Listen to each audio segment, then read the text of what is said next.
히브리서 5장 1절부터 보시겠습니다.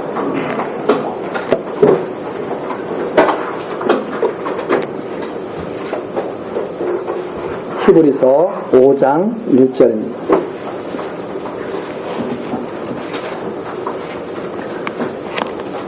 대제사장마다 사람 가운데서 취한 자이므로 하나님께 속한 일에 사람을 위하여 예물과 속죄하는 제사를 드리게 하나니 저가 무식하고 미혹한 자를 능히 용납할 수 있는 것은 자기도 연약에 쌓여 있음이니라. 이러므로 백성을 위하여 속죄제를 드림과 같이 또한 자기를 위하여 드리는 것이 마땅하니라. 이 존귀는 아무나 스스로 취하지 못하고 오직 아론과 같이 하나님의 부르심을 입은 자라야 할 것이니라. 4장까지 내용입니다. 자, 이제 5장서부터 6장까지 내용은 아론보다 존귀하신 예수에 대해서 증거하고 있는 내용입니다. 자, 지금 이 내용들이 어떤 내용이냐? 예수님 한 분만 있으면 된다는 말이죠. 예수님 한 분만 있으면 된다. 그러니까 아론보다 왜 예수를 존귀하다고 말하고, 모세보다 존귀하다고 말하고, 천사보다 존귀하다고 말하고, 왜 아들로 말씀하셨다고 이렇게 계속 전하고 있느냐면, 예수님 한 분이면 된다 이 말입니다. 예수님 한 분이면 된다. 그런데 우리가 신앙생활을 하다 보면 자꾸 뭐가 달라붙죠. 신앙생활을 하다 보면 예수님을 그리스도로 잘 믿고 하나님께 나아가면 됩니다. 이게 이제 기독교에서 말하는 가장 핵심적인 신앙이에요. 그런데 신앙생활 하다 보면 그거 가지고는 조금 부족해. 새벽기도도 나와야지. 그거 가지고 좀 부족해. 새벽기도가 나쁘다는 말이 아니에요. 나오고 싶은 분은 나오면 돼요. 그러나 새벽기도를 나왔기 때문에 예수 위에다 뭘 더 덧붙여서 하나님이 주시는 걸로 착각하면 그게 문제라는 거죠. 예수님 한 분만 있으면 돼요. 그래서 자꾸 뭘 덧붙여요. 교회 봉사도 해야 됩니다. 뭣도 해야 됩니다. 봉사는 우리를 위해서 하는 거죠. 지금 우리 교회를 좀 즐겁게 생활하기 위해서 서로 봉사하고 그런 거 아닙니까? 그런데 하나님 섬기는 일에 이게 빠지면 안 되는 거죠. 그래서 자꾸 보태요. 그래서 짐이, 신앙생활 오래 하면 할수록 짐이 무거워져. 가벼워지는 게 아니라. 그렇잖아요? 자꾸 짐이 무거워져. 그걸 자꾸, 그렇죠? 그런데 어떤 사람들은 짐을 자기가 무겁게 지고 가는 걸 또 자랑스럽게 생각해요. 그렇잖아요? 예수님께서는 수고하고 무거운 짐진 자들아 다 내게로 오라. 내가 너희를 편히 쉬게 하리라 그랬는데 자기가 짐을 잔뜩 지고 가면서 예수님을 바라보면서 예수님 얼마나 제가 예수님을 위해서 이렇게 애를 씁니까? 더 자랑스러워하게 만들어. 예수님은 어떻게 생각하시겠어요? 아니 나한테 맡기라니까 왜 네가 지고 난리야. 그러실 거 아닙니까? 자꾸 신앙생활을 그렇게 만드는 거죠. 예수님께 모든 걸 맡기고 편안하게 예수님 안에서 살면서 하나님께 나아가도록 신앙생활을 만드는 게 아니라 신앙생활을 할수록 다시 예수님한테서 짐을 갖고 와가지고 자기가 지고 하나님께 나아가면서 자랑하게 만드는 거죠. 하나님 제가 이렇게 짐을 많이 졌습니다. 제가 이렇게 예수님을 많이 도왔습니다. 사실 누구한테 도움을 자기가 받아야 할 처지인데 예수님께 도움을 받아야 할 처지인데 자기같이 예수를 도와준다 이거예요. 그건 말이 안 되는 소리죠. 지금 이 핵심이 그거예요. 예수님만 있으면 됩니다. 예수님만 있으면 됩니다. 왜 자꾸 모세한테 갑니까? 왜 자꾸 아론 같은 제사장을 따라갑니까? 지금 계속 그 말씀하고 계신 거죠. 예수님께 오십시오. 예수님께. 왜 그쪽으로 갑니까? 솔로몬도 전도서에서 그러죠. 세상 일을 쫙 밝혀주잖아요. 해 아래서. 내가 해 아래서 살다 보니까 이런 일도 해보고 저런 일도 해보고 우리는 솔로몬처럼 다 못 해봤어요. 수공을 1000명씩이나 거느리고 어떻게 살아봐요. 못 살죠. 산업도 엄청나게 지금으로 말하자면 최고의 재벌. 그렇게 해서 다 사는데 솔로몬이 한마디로 딱 말하잖아요. 지나가 보니까 다 헛거야.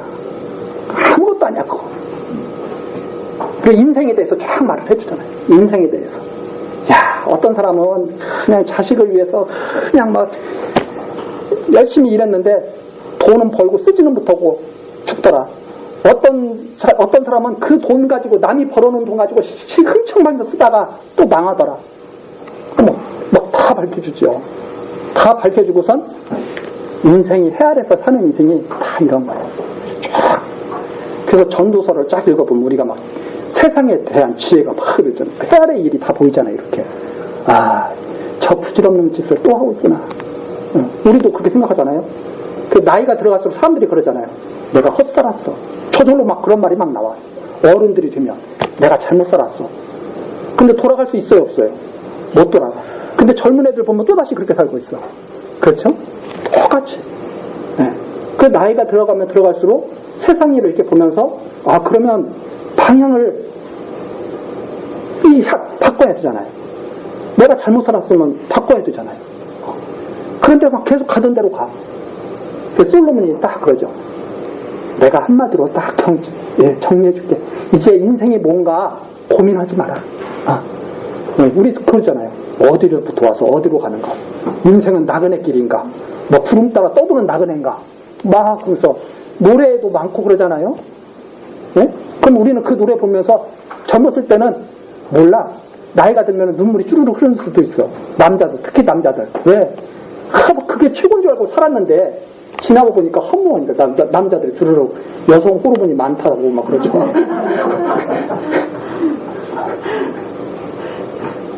괜히 아내 옆에 앉았다가 말 한마디 잘못했다가 구박받기 딱 맞아.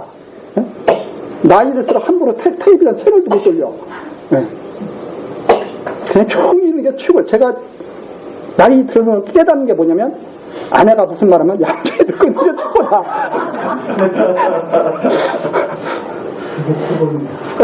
그렇죠. 왜? 지나고 보면 아무 힘이 없거든요. 남자들이 큰 소리 치지만 지나고 보면 아무 힘이 없어요. 평균 수명도 누가 더 높아요? 나중에 다 여자 차지야. 그렇게 된다 이 말입니다. 그래서 솔로몬이 한마디로 탁 말하죠. 더 이상 인생 공부하지 마. 공부 많이 하면 머리만 어지러워. 인생이라는 것은 하나님 경외하면서 사는 거 그게 최고야. 그게 사람이 가장 근본적인 일이야. 쭉 정리를 해주잖아요. 근데 우리가 그러잖아요. 지혜의 왕 솔로몬. 그리고선 그 지혜는 들어야 안 들어요? 안 들어. 왜? 자기가 지혜가 더 많으니까. 딱 그렇게 말하잖아요. 여호와를 경외하라. 인생의 근본이다. 그게. 결론 딱 내려주고 있잖아요. 히브리서도 결론을 딱 내려주고 있어요. 예수님입니다. 오직 예수다. 오직 예수. 그래서 교회에 무슨 뭐 표도 오직 예수 이런 표도 많이 있지만 말만 그렇게 하지 오직 예수하고 율법 지키라고 그러고. 그게 뭐예요 그게. 시험이죠. 대제사장도 마찬가지입니다. 여기 대제사장보다 존귀하시다고 하는 것은 이제 예수님만 따라하면 된다. 이제 그런 말입니다. 그런데 대제사장마다 사람 가운데서 다 취하죠. 취하는데 사람을 위해서 속죄하는 제사를 하나님께 드리는 직분을 맡았어요. 그게 대제사장이. 그래서 속죄소에 누구만 들어갈 수 있냐면 대제사장만 들어가죠. 이 성전에 보면 이렇게 돼 있잖아요.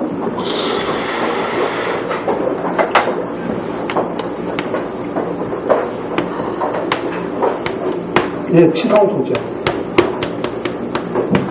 여기에 휘장이 이렇게 쳐 있는데 대제사장만이 들어갈 수 있는 곳이 어디냐면 여기예요.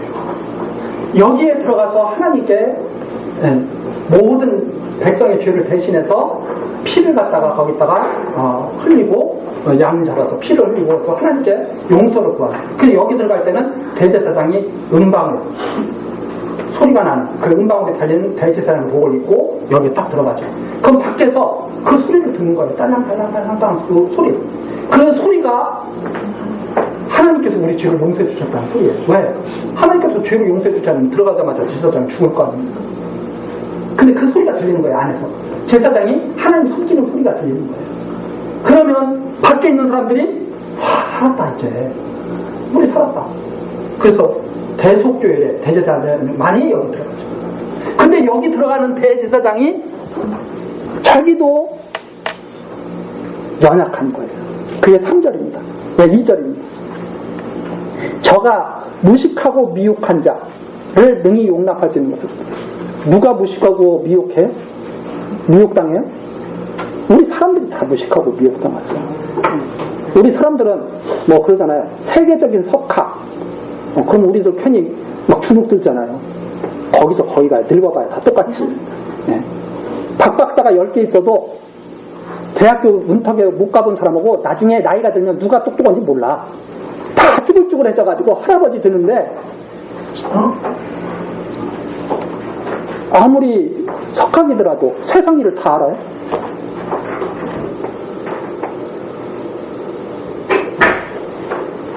오후에 그 솔로몬, 하나님께 지혜를 받은 솔로몬이 석학 중에 석학이에요.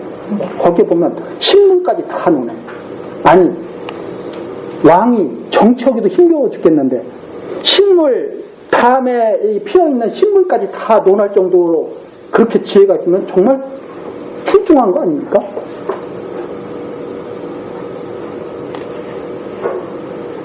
아무리 사람들이 석학이라고 해도 사실 거기서 거의 갑니다. 자기 분야에 조금 잘하는 거죠. 자기 분야에 다른 사람보다 조금 더 연구를 많이 하고 해서 조금 앞길을 가는 거죠. 그래서 그걸 가지고 하나님의 말씀을 무시하면 안 된다 이 말입니다. 왜? 하나님의 말씀은 이 천지만물을 창조하신 말씀이잖아요. 이 천지만물을 창조하신 그 말씀을 갖다 무시하면 안 되죠. 아무리 자기가 석학이라도 하더라도. 그렇죠? 무식하고 미혹한 자들입니다. 근본적으로. 그런데 여기에 들어가는 제사장이 그걸 다 용납할 수가 있어요. 왜 그런가 하면 자기도 똑같거든. 그래서 우리 그 속된 그 속단말로 그거예요. 과부 사정은, 호라비 사정은 누가 잘 알아줘요? 과부가 잘 알아줘요. 그런 거 똑같은 거예요. 그러니까 자기 처지를 딱 알면 남의 처지를 이해해 줄 수가 있죠. 그러나 사람들이 왜 이해를 못하느냐? 자기는 안 그렇다고 한다고. 그런 걸 당해보질 않았거든. 그래서 어제 신문인가 제가 잠깐 봤더니 어려운 사람들을 더 잘 돕는다고 그러더라고요. 왜 어려운 사람들이 어려운 사람을 더 잘 돕겠어요? 아니까. 왜 요즘 사회에 갑질이 문제가 돼요? 사정을 몰라. 그 당하는 사정을 몰라. 매일 갑질말 해봤어. 그래가지고 자기네들이 최고인 줄 알아. 그게 아니잖아요. 그런데 여기에 들어가는 제사장, 자기 처지를 알아. 그래서 백성을 위해서 간절히 간구할 수가 있는 거죠. 그렇기 때문에 또한 자기를 위해서도 속죄를 해야 돼요. 자기를 위해서도 속죄를 해야 돼요. 그런데 4절 나오죠. 이런 대제사장이라 하더라도 이 종귀는 아무나 취하지 못하고 오직 아론과 같이 하나님의 부르심을 입은 자라야 할 것입니다. 이 대제사장이 아무나 될 수가 있습니까? 아무나 되지 못해요. 하나님의 부르심을 입은 자.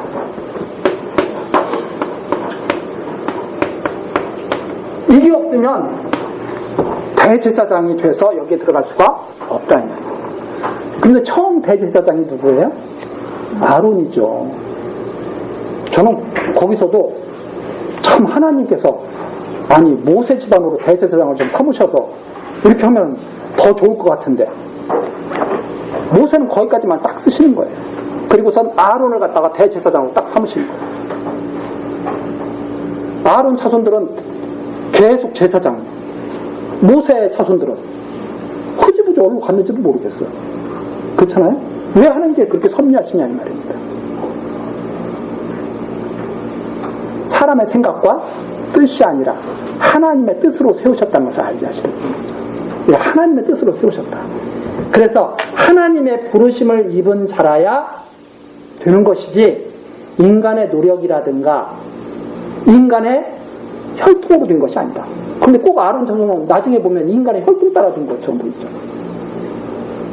처음을 보면 인간의 혈통으로 된 게 아니라 하나님의 부르심으로 됐다는 것을 알 수 있습니다.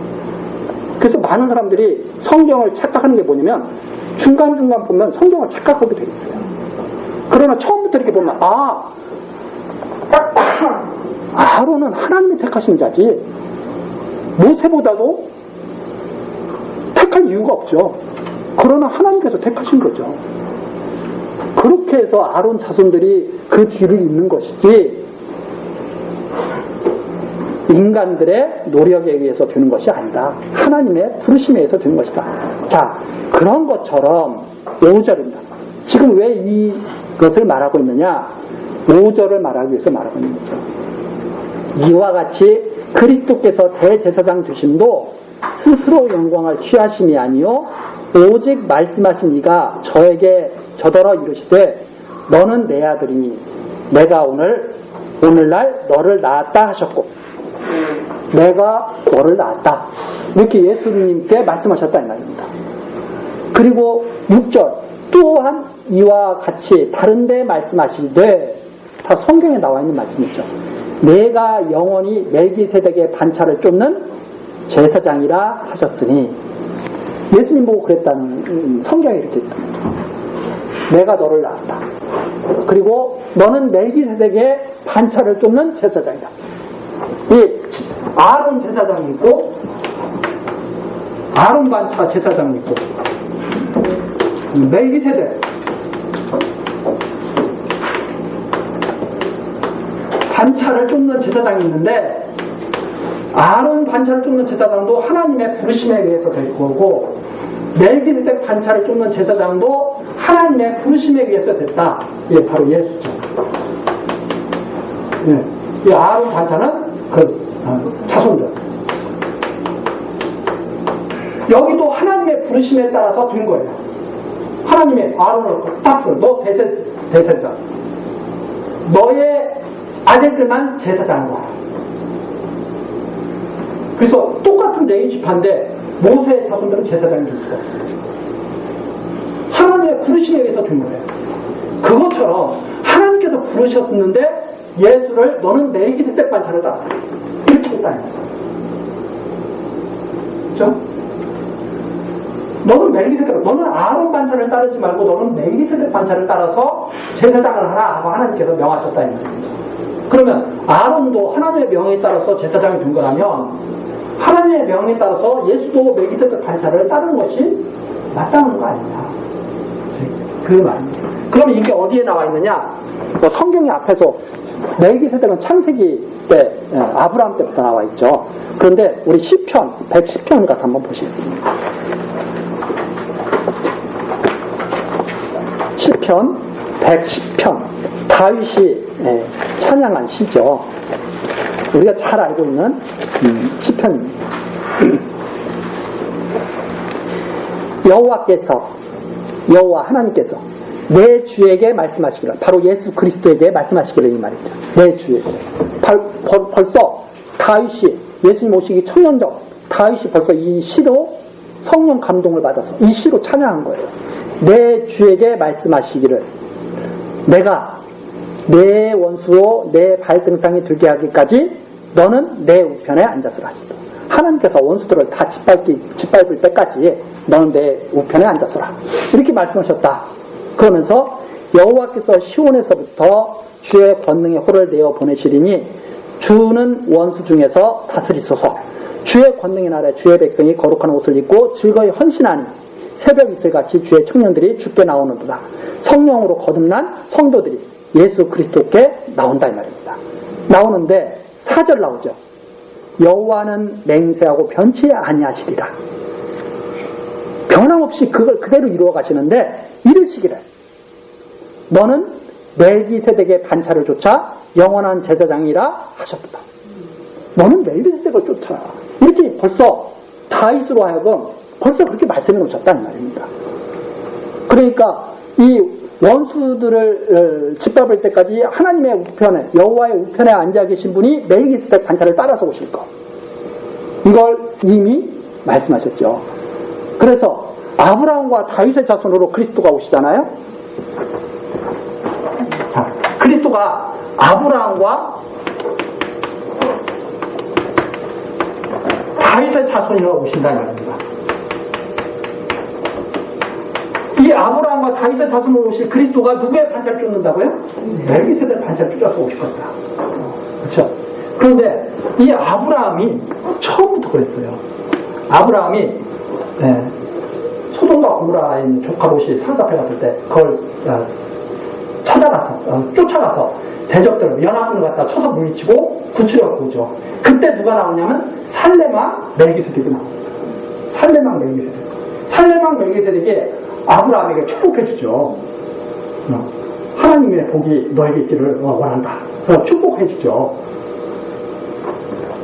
이 아브라함이 그 축복을 받고 멜기세덱에게 10분의 1 멜기세덱에게 드리죠. 아브라함이 누구를 섬겼어요? 멜기세덱을 섬겼어요. 멜기세덱에게 섬겼거든요. 그런데 아브라함과 다윗 사이에 누가 있어요? 모세가 있죠. 모세로 인해서 세운 제사장이 누구예요? 아론이죠. 그러나 아브라함은 처음부터 아론 제사장을 섬겼습니까? 멜기세덱을 섬겼습니까? 멜기세덱이다. 처음부터. 그러니까 아브라함과 다윗의 자손은 누구에게로 나아가겠어요? 이쪽으로 나아가겠어요? 이쪽으로 나아가겠어요? 여기를 통해서 이쪽으로 나아가겠죠. 그렇잖아요? 그러면 예수를 쫓는 게 당연하다 이 말입니다. 여기를 쫓는 게 아니라. 이건 중간 과정에서 잠시 동안 멜기세덱 반차로 인도하기 위한 과정. 자, 아브라함은 처음부터 멜기세덱에게 나왔던 거예요. 자, 그것이 바로 다윗에게 그렇게 너는 멜기세덱 반차를 쫓는 제사장이다. 내 뜻이 변치 아니하리라. 이러면서 말씀하셨다. 그 내용이 거기에 나와 있는 겁니다. 자, 그러면서 다시 히브리서로 돌아와서 5장 7절이죠. 그는 육체에 계실 때, 그런데 예수도 육체를 입고 이 땅에 오셨잖아요. 네. 왜 육체를 입고 이 땅에 오셨느냐? 우리의 연약함을 같이 체휼하시려고 그랬다 하는 것이 이 히브리서에서 지금 말씀하신 거예요. 그래서 7절 그는 육체에 계실 때 자기를 죽음에서 능히 구원하실 이에게 심한 통곡과 눈물로 간구와 소원을 올렸고, 그 육체 연약함이 하나님을 바라게 하잖아요. 얼마나 고난을 당하셨습니까? 예수님께서. 우리 사람들이죠. 저는 그래서 이스라엘 백성에게도 포로로 잡혀갈 때도, 바벨론 포로로 잡혀갈 때도 선지자들이 이렇게 말하거든요. 너희들이 하나님의 형벌을 순히 받은 것, 하나님께서 너희로 다시 돌아오게 하실 것이다. 이렇게 말씀하시거든요. 저는 그 말을 이렇게 생각할 때마다 그런 생각을 합니다. 하나님의 형벌을 순히 받는다는 게 도대체 뭘까? 우리들은 이렇게 살아갈 때 그렇게 하잖아요. 고통 없이 살았으면 참 좋겠죠. 내가 원하는 대로 다 이루어졌으면 좋겠죠. 내가 원하는 일이 이루어지지 않고 내가 싫어하는 일이 나에게 닥칠 때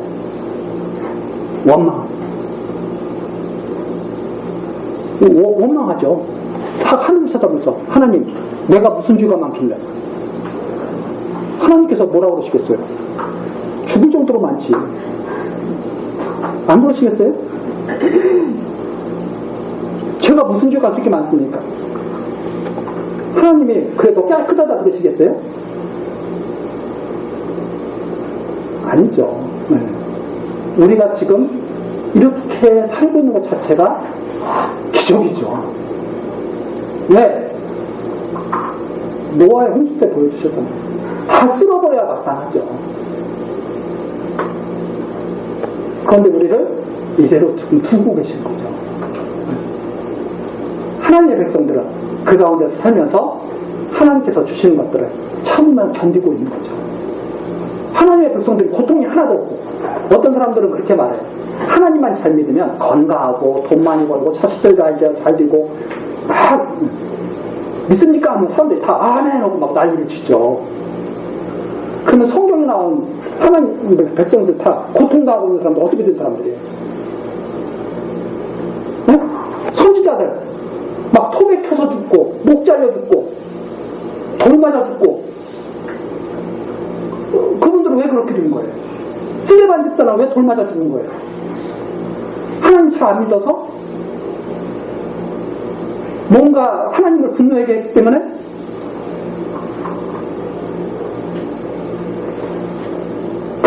가장 최고로 하나님을 찾는 사람이죠.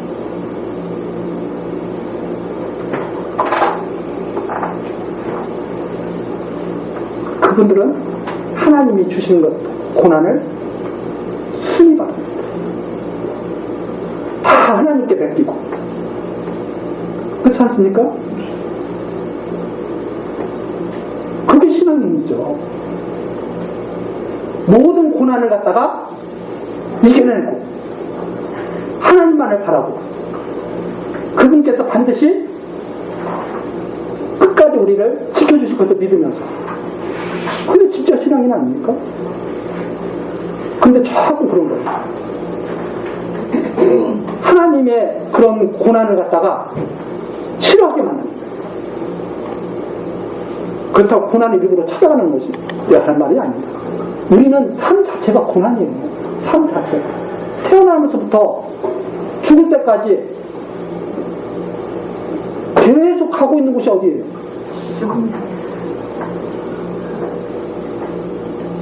육체는 죽음을 향해서 가고 있는 거예요.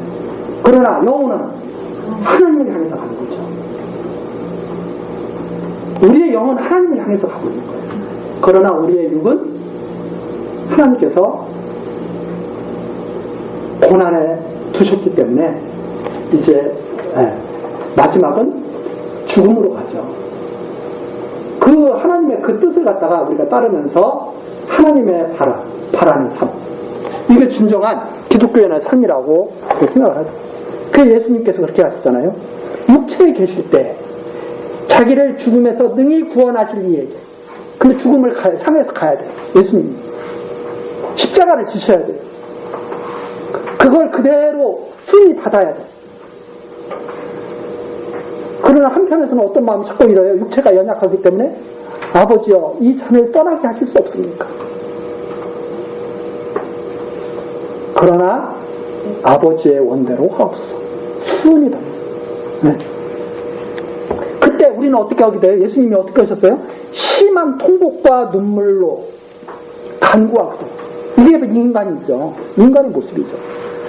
근데 이걸 잘못 배우고 나면 하나님의 말씀 잘못 이해한 사람은, 또 어떤 사람은 나는 고난 받는 것이 좋다고 하는 사람이, 그런 사람은 어디 있어요? 눈물이 나죠. 그렇지 않습니까? 아니 우리들이 텔레비전 같은 데 막 이렇게 고통당하고 있는 사람들 보면 눈물이 흐르지 않습니까? 우리들이 그러면 더 마음이 아프죠. 가까운 사람들이 그러면 더 고통스럽고. 예수님이 그랬단 말입니다. 그래서 간구와 소원을 올렸고 그의 경유하심이라, 바로 이렇게 고난 속에서도 하나님만을 바라는 그의 경유하심, 오직 하나님만 의지하는 그분을 하나님께서 보시면서 그래 너는 내가 꼭 지켜주마, 이렇게 하나님께서 들으셨단 말이에요. 그래서 8절이죠. 그가 아들이시라도, 아들도 그렇게 했다 이 말입니다. 아들이시더라도 받으신 고난으로 순종함을 배웠다. 하나님께 순종함을 배웠다. 그 고난 속에서 하나님께 뭘 배우느냐? 고난 속에서 하나님을 대적하는 걸 배우는 게 아니라 그 고난 속에서 하나님께 순종함을 배웠다. 온전하게 되었습니다. 자기를 순종하는 모든 자에게 영원한 구원의 근원이 되시고 하나님께 멜기세덱의 반차를 쫓는 대제사장, 너야말로 멜기세덱에 쫓는 대제사장이다. 그렇게 하셨다. 이 멜기세덱에 쫓는 반차, 쫓는 사람들이 바로 이런 사람들이죠.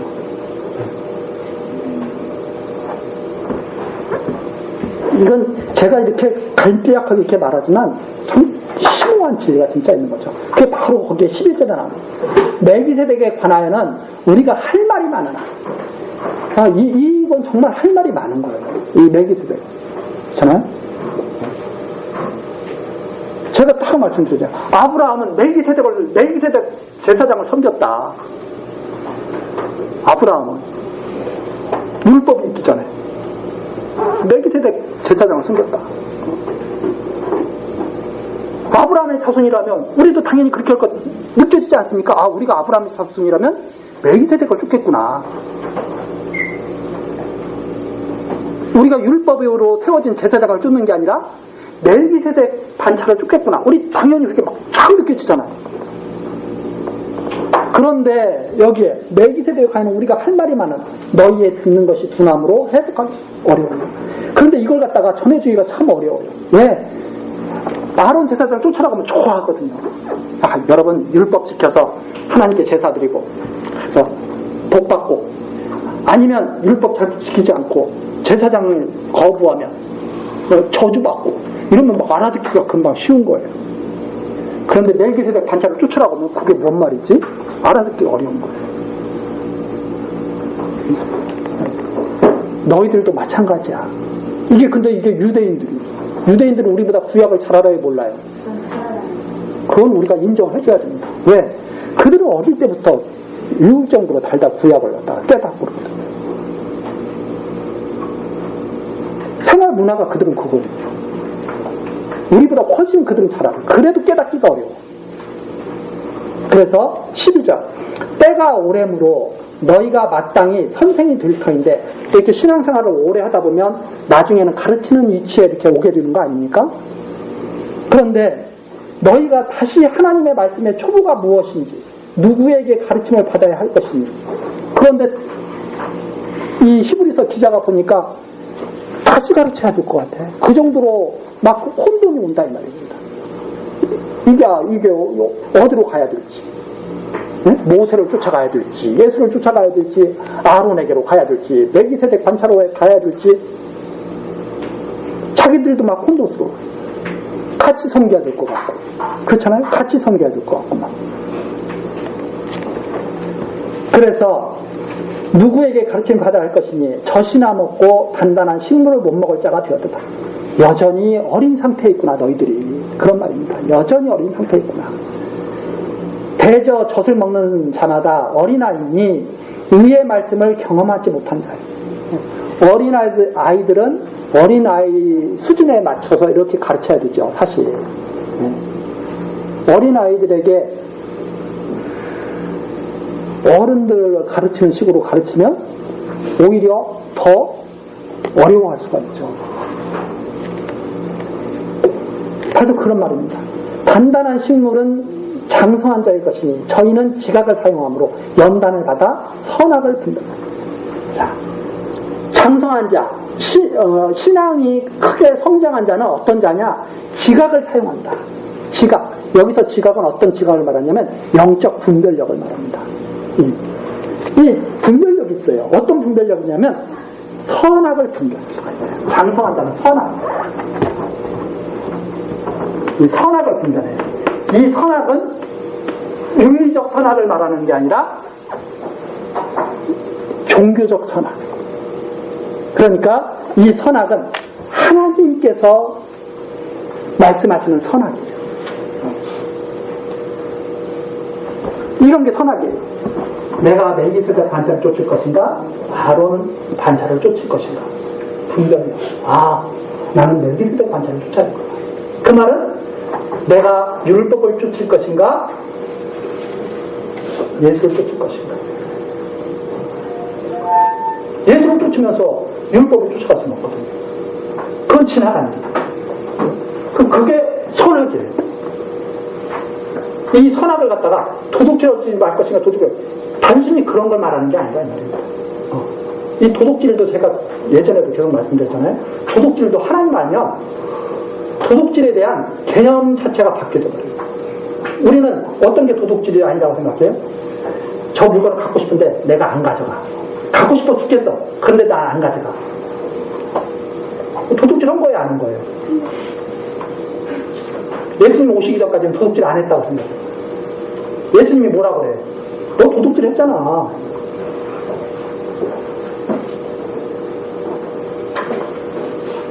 행동으로 한 것만 꼭 말하는 게 아니에요.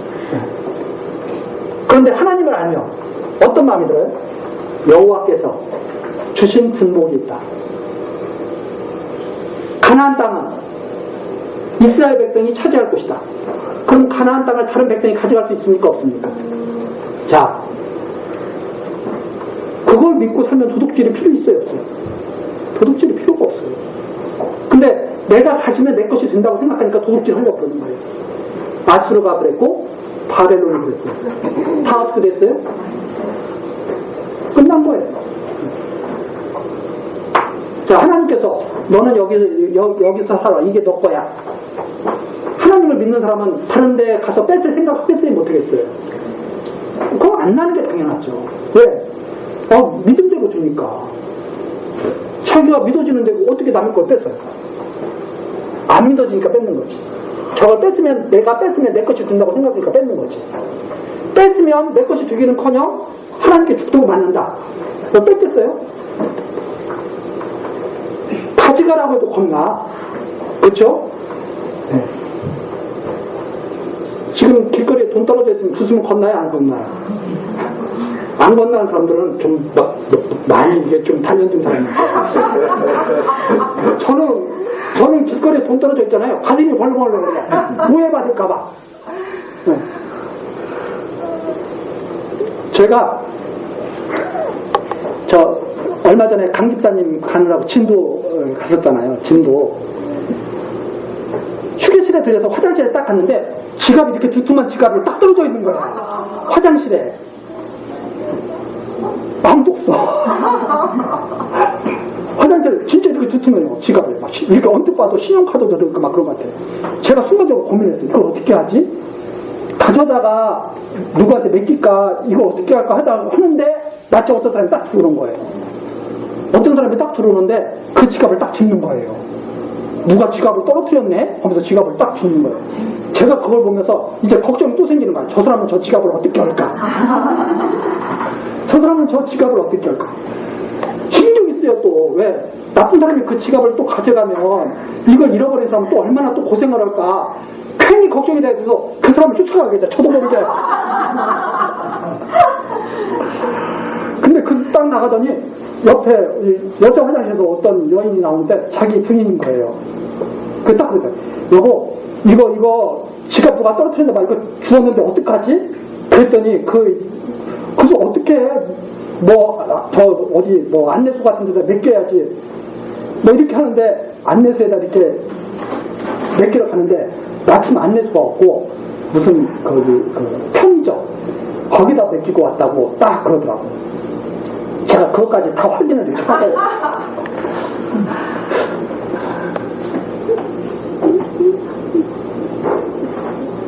왜 제가 이런 말씀 드리냐면 남의 걸 탐내는 마음 자체가 안 생겨. 오히려 남의 걸 가져갔다고 오해받을까 겁나가지고 그 근처에도 가기가 싫답니다.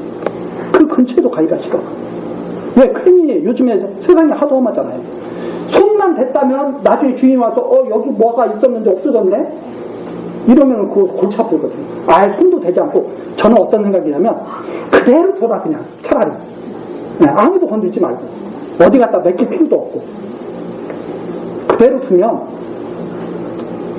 와서 자기가 다녔던 길을 찾으면서 이렇게 주워갈 거 아니에요. 그 정도로 이 하나님을 알아가면 알아갈수록 남의 것을 탐내기가 싫다. 점점. 왜 남의 것을 탐내요? 그대로 그냥 하나님께서 주신 것을 감사하면서 사는 거죠. 네. 바로 이제 똑같은 거예요. 선악을 분별하게 돼요. 선악. 장성하면 장성이 갈수록. 그래서 어린아이들처럼 그렇게 살지 않고 하나님의 뜻이 무엇인가 생각하면서 계속 그 길로 나아가게 된다. 그래서 6장에 나오는 거죠. 결과입니다. 그러므로 우리가 그리스도 도의 초보를 버리자. 그리스도의 도의 초보가 바로 율법, 그림자와 같은 몽학 선생님 율법이죠. 죽은 행실을 회개함과 하나님께 대한 신앙과 세례들과 안수와 죽은 자들의 부활과 영원한 심판에 관한 교훈의 털을 다시 닫지 말고 완전한 대로 나가자. 도의 초보를 버리고 완전한 대로 나가자. 자, 도의 초보 완전한 대로 나가자. 아론 반찬을 쫓는 그런 도의 초보에서 이제 벗어나자. 완전한 멜기세덱 반차를 쫓는 영원한 대제사장위로 우리가 가야 되는 게 아니냐 하는 말씀입니다. 그래서 완전히 이게 신앙이 정돈이 됐죠. 지각을 사용하면 우리가 어느 길로 갈지, 그렇잖아요? 그러면서 3절 중요한 말씀이죠. 하나님이 허락하시면 우리가 이것을 하리라. 누구의 허락이 있어야 이게 가능해요? 하나님의 허락이 있어야 가능한 거예요. 우리의 의지 결단으로 되는 것이 아니라 하나님께서 허락하시면 우리가 이것을 한다. 완전한 대로 나아간다. 그래서 장성한 자가 되는 것이 자기의 능력이었어요? 하나님의 은혜였어요? 하나님의 은혜. 그게 하나님의 은혜예요. 근데 우리 사람들은 자꾸 하나님의 이 은혜를 바라는 것이 아니라 내가 장성한 자가 되면 하나님께서 나에게 많은 것을 준다고 자꾸 생각해서 내 노력을 강조하게 되죠. 전혀 다른 말입니다. 처음부터 그랬잖아요. 아론도 하나님이 택하신 거예요. 예수도 하나님이 택하신 거예요. 도의 초보를 버리고 완전한 대로 나아가는 것도 하나님께서 하게 하시는 거예요. 그렇게 나아가라. 자, 그러면서 한 번 비춤을 얻고 하늘의 은사를 맛보고 성령에 참여한 바가 되고 하나님의 선한 말씀과 내세의 능력을 맛보고 타락한 자들은 다시 새롭게 하여 회개케 할 수 없나니 이는 자기가 하나님의 아들을 다시 십자가에 못 박아 현저히 욕을 보이니라. 땅이 그 위에 자주 내리는 비를 흡수하여 밭가는 자의 쓰기에 합당한 채소를 내면 하나님께 복을 받고 만일 가시와 엉겅퀴를 내면 버림을 당하고 저주에 가까워 그 마지막은 불사름이 되리라. 자, 그게 무슨 말씀이냐? 바로 이 말씀이죠. 신령한 것을 맛본 다음에 타락한 자들은 하나님께 다시는 용서합니다. 즉 무슨 말이냐면 그런 말씀입니다. 자, 이스라엘 백성이 출애굽했어요. 홍해바다를 건넜습니다. 만나를 내리는 걸 먹었습니다. 그리고선 그러는 거죠. 그래도 난 애굽이 좋아. 나 애굽으로 가야 돼. 그 사람한테는 더 이상 길이 없는 거예요. 똑같은 말입니다. 그렇게 신령한 것을 우리가 다 맛보고 나서 나 다시 돌아갈래. 가면 그 사람에게는 더 이상 구원이 없다. 왜 그런가 하면 현저하게 욕을 보였기 때문입니다. 공개적으로 나는 하나님의 능력을 안 믿어. 나는 하나님이 없다고 생각해. 공개적으로 십자가의 예수를 못 박는 그런 사람들은 더 이상 구원의 길이 없다 하는 말입니다. 그러면서 7절, 8절 나오죠. 어떤 땅은 똑같은 땅인데 비를 흡수해가지고 합당한 채소를 내요. 열매를 막 주렁주렁 맺어요.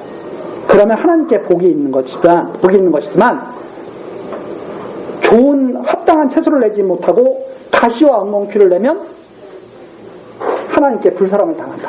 그 가시와 엉겅퀴를 내는 자들이 어떤 자냐면 바로 저죠. 막 은사를 막 맛봤어요. 하나님이 계신 것을 막 보여줬어요. 그런데도 가시와 엉겅퀴가 그러면 그 자는 버린 자. 그런데 그 은사를 맛보고 합당한 채소를 막 내요. 그게 옥토밭이죠. 예수님께서 씨 뿌리는 비유 말씀하셨잖아요. 네. 길가에, 돌밭에, 가시덤불 밭에, 그리고 옥토밭에 씨를 뿌려요. 어디에서만 풍성하게 열매를 맺어요? 옥토밭에서만. 그러니까 예수님이 그렇게 설명해 주잖아요. 제자들이 물어보죠. 그게 무슨 뜻입니까?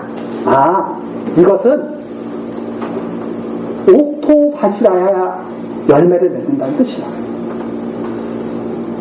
예수님께서 설명해 주시는 거예요. 아무나 열매 맺는 게 아니라 씨를 길가에 뿌리면 금방 조금 하다가 밟히고 새들이 와서 먹어버리고 가시덤불에서 뿌려봤자 다 막혀서 자라지 못하고 옥토밭에 뿌려야만 풍성한 열매를 맺는 거예요. 그 예수님이 그렇게 말씀하시면서 옥토밭에서만이 열매를 맺는 것이다. 자, 그러니까 사람들이 뭐라 그래? 자갈밭을 옥토밭으로 만들자. 자꾸 그러죠. 그게 아니라 원래 그게 있어요. 원래 그게 있는데 옥토밭에 뿌려야만 그렇게 열매를 맺는 것이다. 이렇게 예수님이 제자들에게 설명해 주시는 내용이 나오죠. 10분이 넘게. 여기 그 말입니다. 3절 있죠. 3절. 하나님께서 허락하시면 우리가 이것을 하리라. 그런데 그 허락한 밭이 어떤 밭이에요? 실제로 나오는 밭이에요. 허락하시면 거기서는 합당한 채소가 막 나와. 그러나 어떤 밭은 똑같이 뿌려줘도 어떤 밭은 가시와 엉겅퀴를 내는 밭이 있다 이 말입니다. 그러면 거기는 더 이상 구원이 없습니다. 하는 내용이 바로 8절까지 내용입니다. 그래서 신령한 것을 맛본 다음에 타락한 자들은 바로 이런 자들이죠. 8절과 같은 자들. 이런 자들에게는 구원이 없는 것이다 하는 말씀을 지금 하시고 다음 시간서부터 9절서부터 내용이죠. 사랑하는 자들에게 구원을 확신한다고 하면서 전해주는 내용인데 우리 다음 시간 그 내용 계속 살피도록 하시겠습니다. 기도하시겠습니다. 사랑과 은혜가 충만하신 하나님 아버지, 복된 주일 아침 우리들을 불러 모으시고 거룩하신 하나님의 말씀을 듣게 하시니 감사와 찬송을 드립니다. 이 시간 아론보다도 존귀하신 예수님에 대하여 성령으로 증거하신 말씀을 우리들이 들었습니다. 이 복음 진리에서 떠나지 않도록 우리들을 지켜주시고 오직 주님을 따라 복되고 참된 길로 나아갈 수 있도록 인도하여 주옵소서. 예수 그리스도의 이름으로 기도드렸나이다. 아멘.